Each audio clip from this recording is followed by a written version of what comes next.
उपमेयरज्यूले के भनिदिनु भएछ भन्दाखेरि हर्क साम्पाङको कुनै हात छैन भनेर भन्नुभएछ। त्यो बजेट क्या उताबाट आउने। अनि कसको चाहिँ हात छ त? हात कसको छ म भन्छु, हात बालेनको छ। बालेनले म धरानवासीलाई पानी खुवाउँछु भनेर आएको।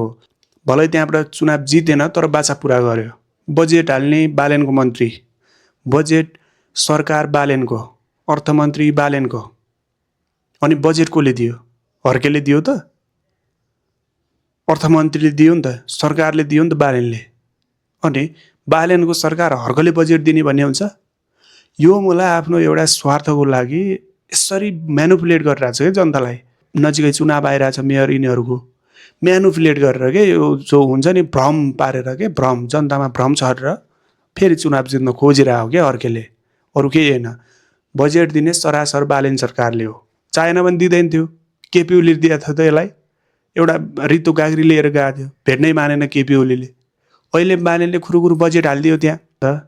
एउटा उपमेयरले हो त्यहाँबाट योजना लेखेर पठाउने, बालेनले दियो, सक्यो। यो हर्के किन बिचमा रिडको हड्डी बन्न खोज्यो के?